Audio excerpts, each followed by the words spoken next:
Salam sejahtera, terima kasih karena bersama dengan saya di Nazilin Unity Channel. Ramai orang yang menganggap dengan perlakuan yang baru sahaja tular di media sosial berkait dengan tindakan bos jebat yang telah menghina Abang Jo, yaitu Premier Sarawak. Mereka kata kalau macam begini sampai kiamat pun Perikatan Nasional tidak akan jadi kerajaan lagi. Ini kata mereka merujuk kepada tindakan salah seorang pempengaruh daripada Perikatan Nasional yang terang-terangan menghina Abang Jo. Abang Jo merupakan pengerusi kepada Gabungan Rakyat Sarawak ataupun GRS atau GPS, Gabungan Parti Sarawak. Maaf saya. GPS, Gabungan Parti Sarawak adalah boleh kata penentu kepada kerajaan pada waktu ini. Selain GPS ada GRS di Sabah, Gabungan Rakyat Sabah. Dengan kedua blok ini, maka barulah dapat membentuk kerajaan. Mereka sekarang ini, blok Sabah Sarawak ini sudah boleh dianggap kingmaker. Mana yang mereka sokong boleh jadi kerajaan. Contoh pada waktu ini, kalau tiba-tiba GRS dan GPS tarik sokongan, maka Perikatan Nasional boleh membentuk kerajaan. Tapi dengan tindakan dibuat oleh bos jebat ini, dia telah pun dengan sengaja menghina Abang Jo tanpa dia sedari dia telah membuatkan Perikatan Nasional sampai kiamat pun tidak akan jadi kerajaan. Kenapa? Sebab apabila tindakannya telah pun menghina Abang Jo ini, yang telah pun satu laporan polis dibuat terhadapnya kerana hina Abang Jo, maka dengan ini secara keseluruhannya rakyat Sabah, rakyat Sarawak pun terkesan. Harus diingat, satu orang dihina melibatkan Borneo akan terluka satu Borneo. Apalagi ini melibatkan pemimpin tertinggi GPS.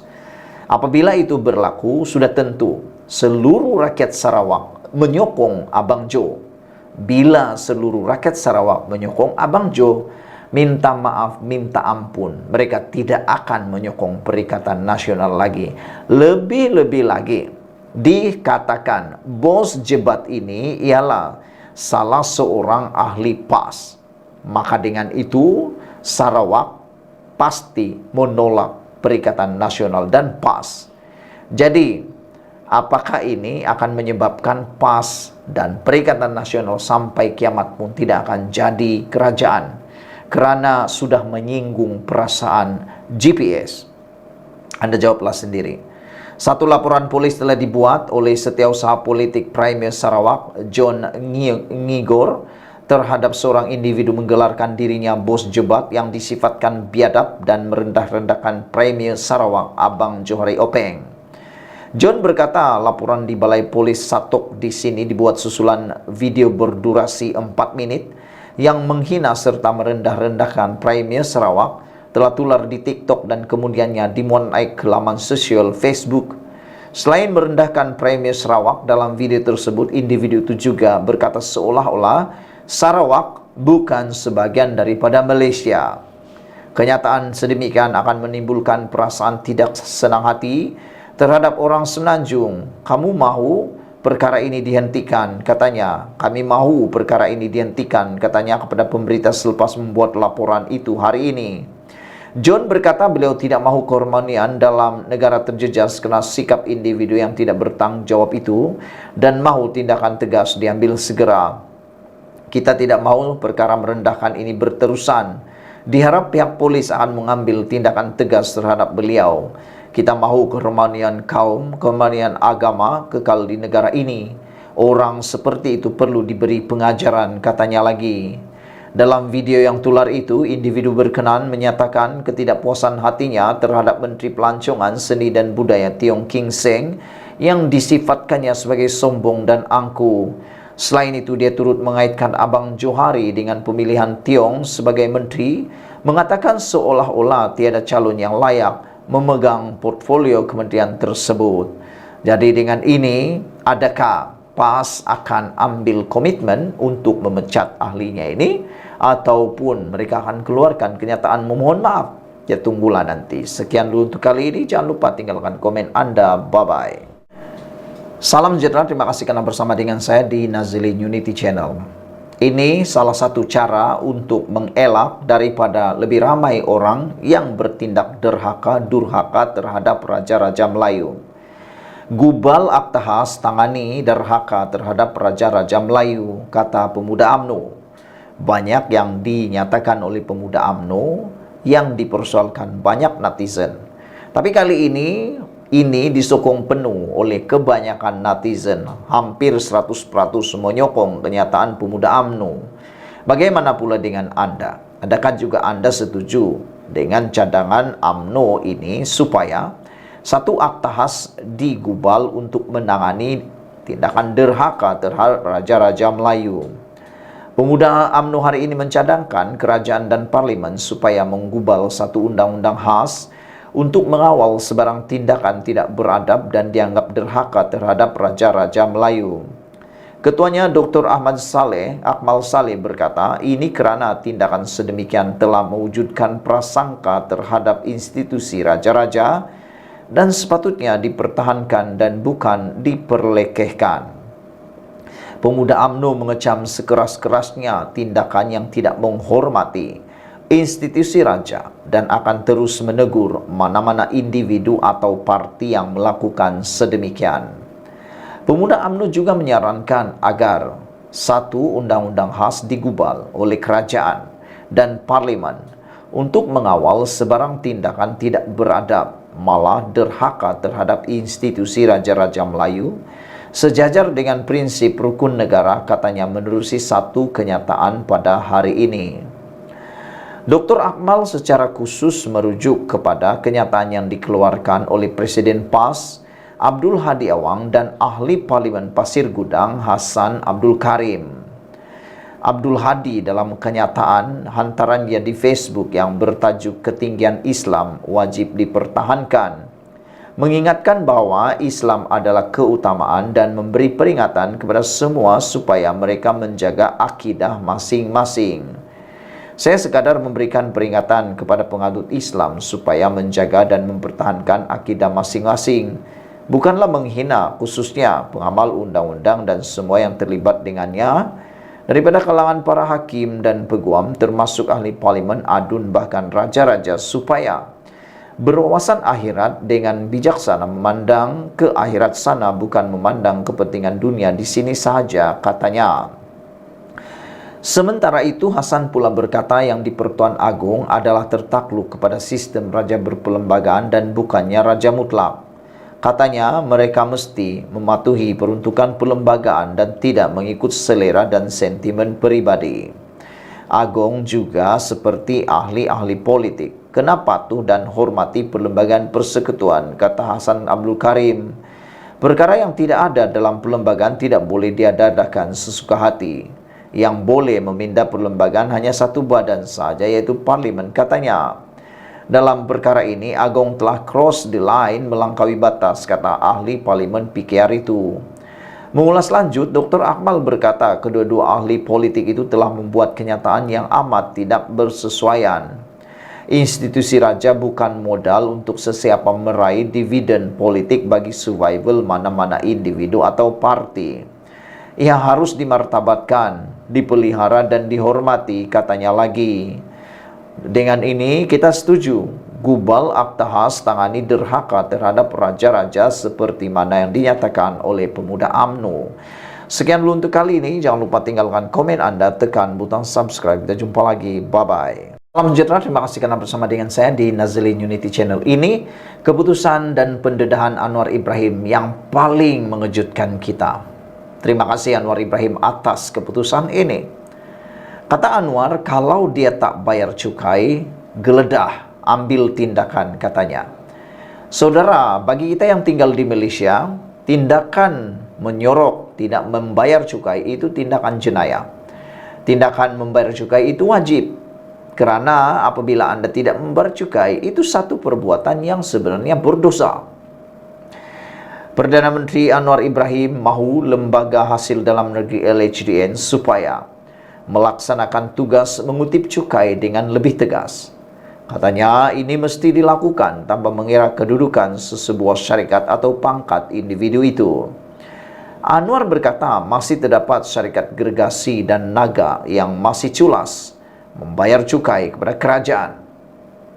Jika ada keperluan untuk LHDN lebih tegas, ya, orang yang ada pengaruh dan kedudukan fikir mereka boleh terlepas dari bayar cukai, kata Anwar.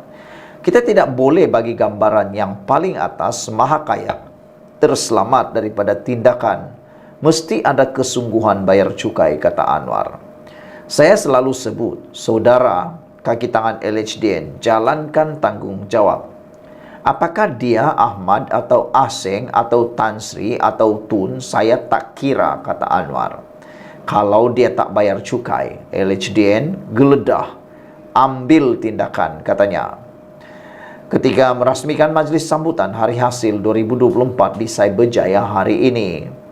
Walaupun tidak menyebut sebarang nama, Anwar dipercaya merujuk kepada bekas Menteri Kewangan Daim Zainuddin dan istrinya Naimah Abdul Khalid yang baru-baru ini didakwa kerana gagal mengisytiharkan harta mereka kepada SPRM.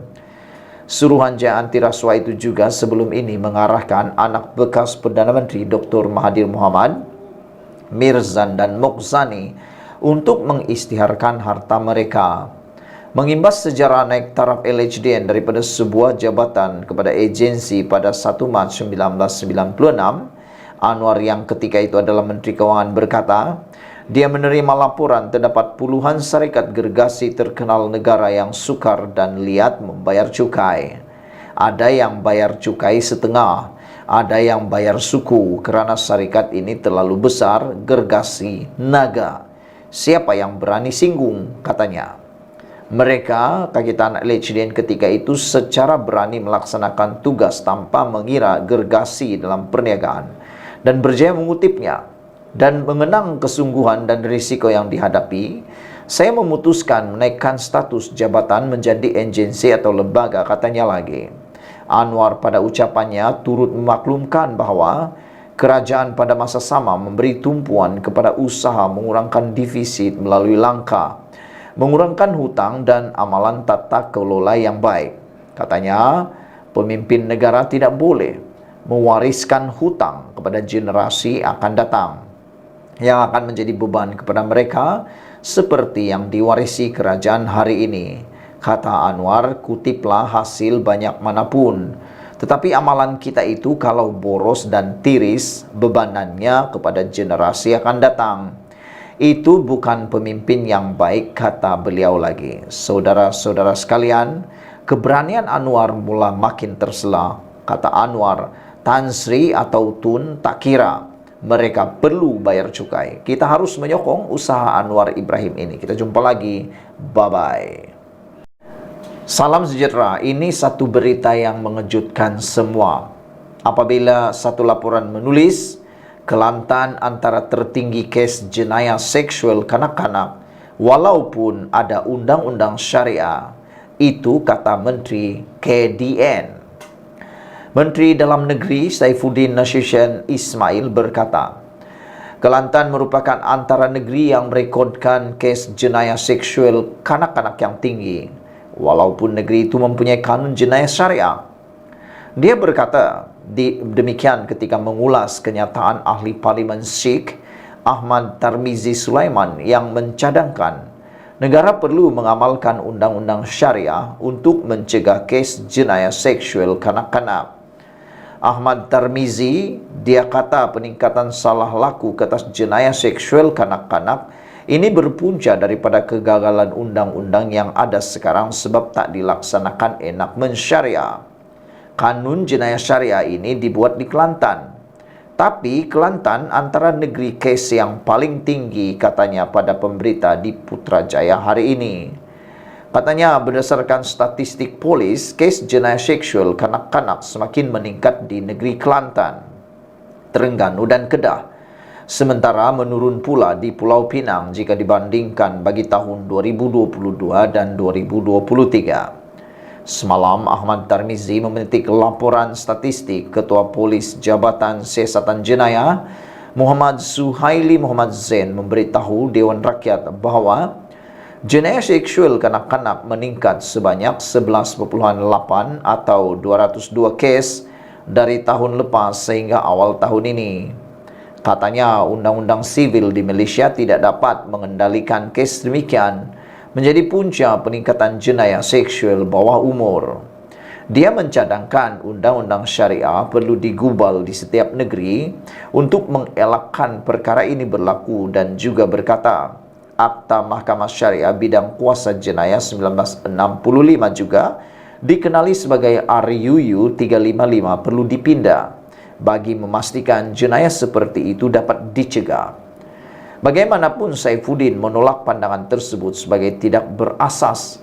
Dia memetik taklimat yang diberikan kepada saya oleh pengarah Jabatan Siasatan Jenayah. Jadi, dia ambil sebagian daripada itu dan berkata bahawa kes kesalahan seksual kanak-kanak kerana tidak dilaksanakan enakmen syariah macam di Kelantan. Tapi saya sebut dari segi angka sebab angka tak menipu. Di Kelantan, 98% adalah Muslim. Jadi saya hendak nasihat kepada ahli Parlimen Sikh, tak payah nak ambil satu atau dua segmen secara terpisah. Marilah kita ambil tanggungjawab ini secara bersama kerana ini adalah masalah dalam masyarakat kita, katanya. Pesakit ini tidak terhenti dengan menyebut bahawa tidak melaksanakan kanun jenayah syariah inilah kesannya, katanya. Penyakit ini tidak akan terhenti dengan menyebut bahawa tidak melaksanakan kanun jenayah syariah inilah kesannya. Saifuddin juga berkata statistik itu menunjukkan bahawa golongan B40 paling ramai terlibat dalam jenayah seksual kanak-kanak. Bagi setiap 100 pelaku, 70% adalah kelompok B40. Maksudnya apa? Ia dilakukan oleh golongan status ekonomi rendah. Bagi kelompok M40 pula adalah 24% bagi 100 pelaku. Manakala pecahan mengikut kaum pula menunjukkan 67% pelaku jenayah berkenan adalah Melayu. Sekarang bukan masa untuk menunjukkan kelompangan dan salah itu ini kerana ia adalah tanggungjawab bersama untuk mengatasi jenayah tersebut, katanya lagi. Sekian dulu untuk kali ini. Jangan lupa tinggalkan komen Anda. Bye-bye. Salam sejahtera, terima kasih kerana bersama dengan saya di Nazlin Unity Channel. Akhirnya Muhyiddin ambil tindakan yang kita tunggu-tunggu.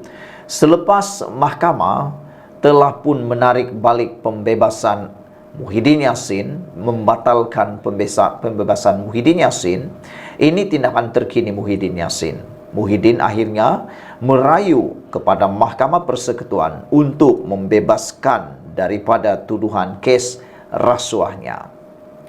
Seperti yang kita jangka, Presiden Bersatu Tan Sri Muhyiddin Yassin akhirnya merayu keputusan Mahkamah Rayuan yang memutuskan 4 tuduhan rasuah berjumlah RM 232.5 juta dihadapinya adalah jelas dan mengarahkan ia dikembalikan semula ke Mahkamah Session untuk tindakan lanjut. Mahkamah Tinggi pada Ogos tahun lalu membebaskan bekas Perdana Menteri itu selepas membenarkan permohonannya untuk membatalkan tuduhan terbabit. Muhyiddin memfailkan notis rayuan itu di Mahkamah Persekutuan semalam untuk merayu keseluruhan keputusan Mahkamah Rayuan pada 28 Februari lalu melalui firma guaman Tuan Chetan Jethwani and Company. Dalam keputusan Mahkamah Rayuan, panel 3 hakim dipengerusikan. Datuk Hadraria Said Ismail membuat keputusan secara sebulat suara membenarkan rayuan pendakwaan terhadap keputusan Mahkamah Tinggi yang melepas dan membebaskan Muhyiddin. Turut bersidang Hakim Datuk Azmi Arifin dan Datuk S.M. Komati Supia. Panel itu berkata, Mahkamah Tinggi terkilaf daripada segi undang-undang apabila memutuskan 4 pertuduhan berkenaan tidak mendedahkan sebarang kesalahan Muhyiddin yang juga pengerusi Perikatan Nasional PN. Mengenai isu dibangkitkan oleh perayu pendakwaan bahawa pertuduhan itu tidak cacat, panel itu berkata ia menerima hujahan pihak berkenaan dan berpandangan bahawa 4 pertuduhan terbabit adalah jelas. Sehubungan itu, panel itu berkata tiada keperluan bagi pendakwa untuk menyatakan cara atau memberikan buktiran lanjut bagaimana kesalahan itu dilakukan. Muhyiddin juga merayu keputusan panel yang memutuskan bersatu sebuah pertubuhan politik di bawah takrifan bersekutu seperti yang ditakrifkan mengikut Seksyen 3 Akta SPRM. Panel bersetuju dengan hujahan pendakwaan bahwa pertubuhan itu termasuk dalam definisi organisasi di bawah Seksyen sama dan mendapati tiada merit dalam hujahan responden Muhyiddin bahwa oleh kerana pertuduhan tidak disebut dalam seksyen itu, ia tidak boleh dimasukkan dalam definisi bersekutu. Panel itu berkata ia berpandangan pengertian biasa pertubuhan ialah kumpulan yang dibentuk untuk tujuan tertentu oleh organisasi itu, ia termasuk dalam definisi organisasi. Pada 15 Ogos tahun lalu, Mahkamah Tinggi membebaskan Muhyiddin atas 4 pertuduhan menggunakan kedudukannya untuk rasuah Rm232,5 juta bagi bersatu. Hakim Datuk Muhammad Jamil Husin membuat keputusan berkenan selepas membenarkan permohonan Muhyiddin untuk membatalkan tuduhan terbabit. Ia susulan 4 pertuduhan itu didakwa tidak mendedahkan kesalahan mengikut Seksyen 23 dalam kurungan 1 Akta SPRM. Muhyiddin memfailkan notis usul untuk membatalkan tuduhan berkenan pada 18 April tahun lalu dengan memohon supaya dilepas dan dibebaskan daripada keempat-empat pertuduhan itu terhadapnya pada 10 Mac 2023. Sekian dulu untuk kali ini. Jangan lupa tinggalkan komen Anda, tekan butang subscribe. Bye-bye.